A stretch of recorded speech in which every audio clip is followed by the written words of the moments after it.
Inakuwa namna gani msikilizaji? Good morning, welcome to the show. This is Kazi Mseto. Unasema vipi? Siku zote kwa ni show kote bila kuti hata kama gondi kisha vuta. Kama sumaka kwa by the name Hanga Baba. Jina la pesa ni Victor Mrongo kina meno 32 msikilizaji, amini usiamini, sadiki usisadiki. Utaniita Papa Mhanga, rais wa shughuli za kuingia na kutoka. Good morning. Na kukamata na kamatika kama alikula kaimati asubuhi leo inakuwa namna gani? Mapema ndio sema chelewa utapata mwana si wako. Haraka ina baraka, pole ndio mwendo pole ajikwai, inakuwa namna gani? Cha mkufumba nafuu hadi makofu. Awamu ya pili na katikati, nimekamata usukani kutoka kwake Mama Nana.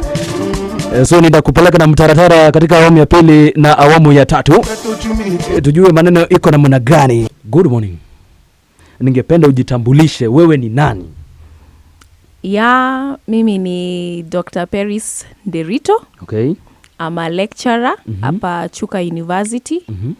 Nimekuwa mwalimu kwa muda labda miaka 9 sasa. Miaka 9 sasa kwa kilimo. Nimesomea kilimo, kilimo cha horticulture. Alafu nikafanya crop protection. Okay. Hiyo ndio ya kulima na ku make sure hakuna wadudu wanaharibu mimea ya wakulima. Okay. Leo niko hapa kwa sababu pia mimi ndiye director wa Take Me Out Adventures Kenya. Okay. Ni kampuni ndogo imeanza September 3rd hapa Chuka. September 2022. September 2022. Now, Take Me Out Adventures. Take me out. You know, from the name itself, I think maybe mtu anaweza aka bahiri inahusu nini. So, but for avoidance of doubt, labda unaweza katueleza Take Me Out Adventures ni nini? Take Me Out Adventures ni kampuni inafanya kazi ya kupeleka watu out of office. Out of your normal workplace, out of your normal duties. Okay. Inakupeleka mahali unapumzika. Okay. Unatoa stress. Unasikia at least uko refreshed. Okay. Yes. And how did this idea come along? Uli come up?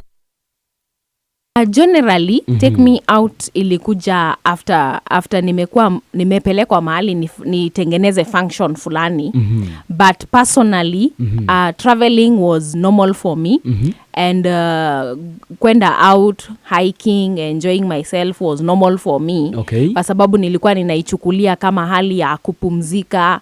After nimechoka kwa muda mrefu na amua hii weekend wacha niende hiking ama niende nipumzike mahali. So wakati tulienda kuangalia hiyo tulikuwa tunatengeneza a particular event. That is when I decided, somebody told me, why don't you make events for us also? Okay. So nikaona kumbe whatever I'm doing actually can actually turn out into a business. Yes. So before that, you've already mentioned that ulikuwa unapenda hii maneno ya ku-travel. Yes. Kutoka kitambo, kutoka ukiwa utotoni?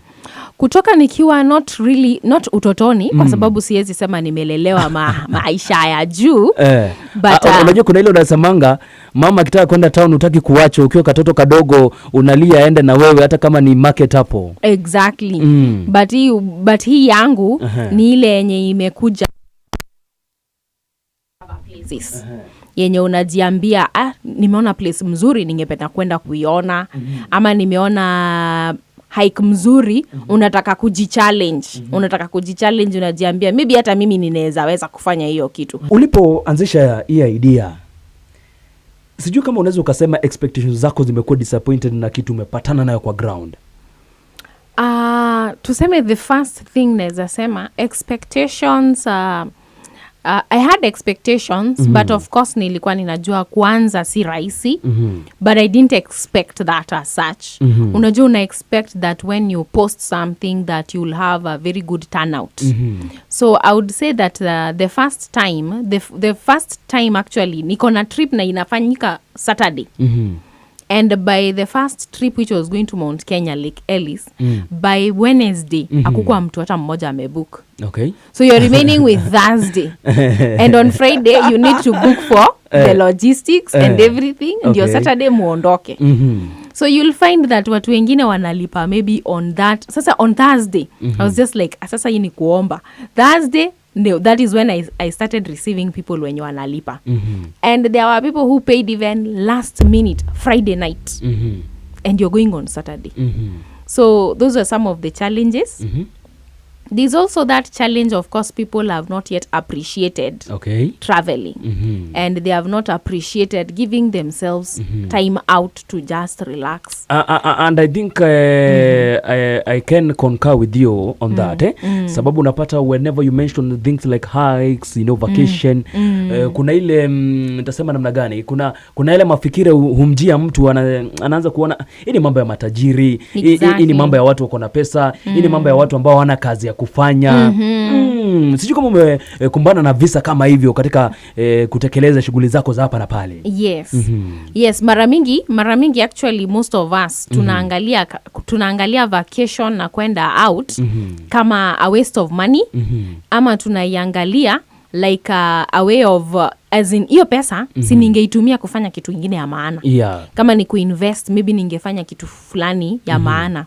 But what we fail to understand is the benefit behind it. Now before you get into the benefits, unajua it is a same phenomena that people apply wakati Friday imefika. Unajua Friday ikifika tuna usher in mood ya weekend. Exactly. Leo tunagonga nyama choma. By the way, leo tuko na rumba night pale Marine Park, tunagonga tu sherehe. You understand? So unapatanga jinsi ambavyo watu wana assume pale ati yo nikitravel sijui hiyo 1000 hiyo 2000 hata heri ningefanya hii. Ndio unapatanga hata mtu anasema by the way hata sherehe hakuna maana ya sherehe. Unaona? Now would you mind to tell us maybe some of the benefits associated with the hiking and the vacation? Why convince now? Try to convince me to join you kwa hike. Try convince me and the listener. So for hiking, one thing that I would say in terms of benefits, especially kama wewe ni mtu mwenye unafanya kazi, maybe you are in a locked environment,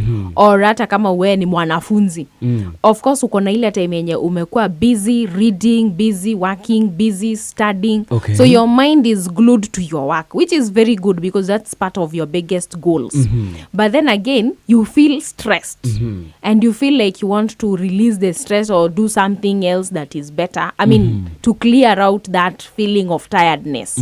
So hiking helps you to release stress because you're going into nature in a quiet place, you're meeting other people, or you're actually, even when you're just by yourself, you are enjoying the environment that is out there. Apart from that, even today, we are always, we have this issue of health. Health is currently a very major factor, not just for the obese people, but also for us normal people who are healthy, but we have to maintain our health by making sure that we exercise, by making sure that we release, size tuko na hizi mambo ya depression. Health is not just physical, it is also mental. So una release hiyo feeling ya kukua tired, either mentally, physically, emotionally. You may find that you are emotionally angry always. You are in the office but you are always angry. You just need a break. Yenye unajiambia, let me go out and have fun, enjoy myself. You realize that whole stress inaenda. So that is the benefit of going for a hike. To ease yourself from stress, to relieve yourself from... So actually hiking can be recommended for high blood pressure people.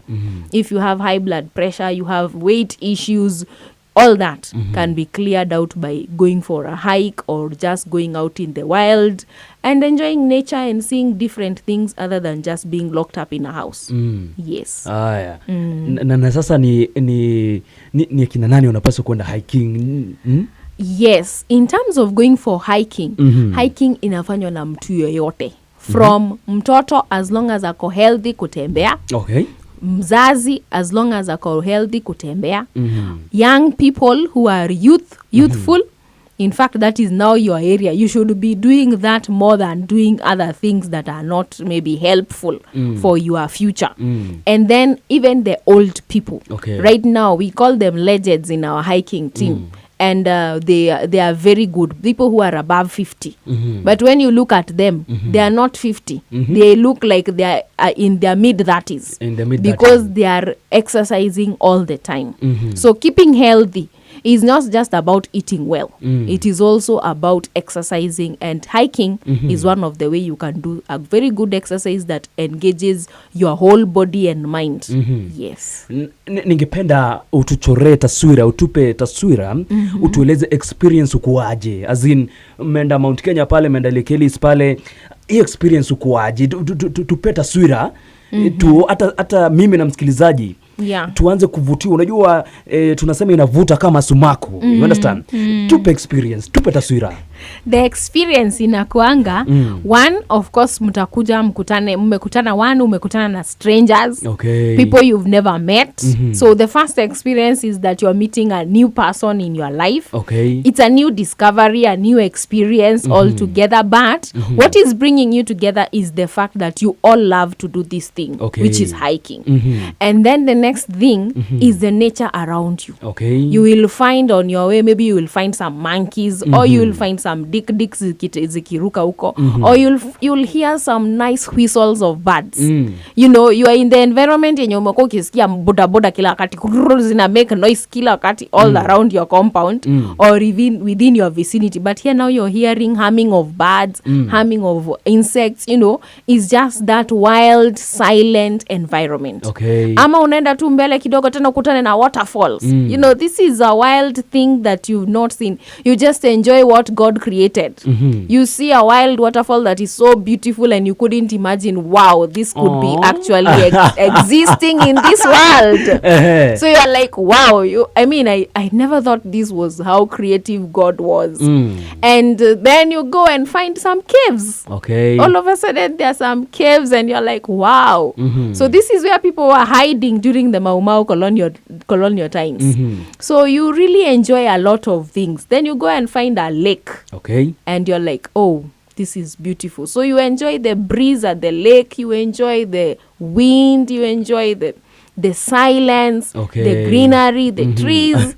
It's just a nice experience. Being away from just, you always see some walls around you, or you see some fake flowers. Now you're seeing the real flowers. So it's a nice experience, I would say. Yes.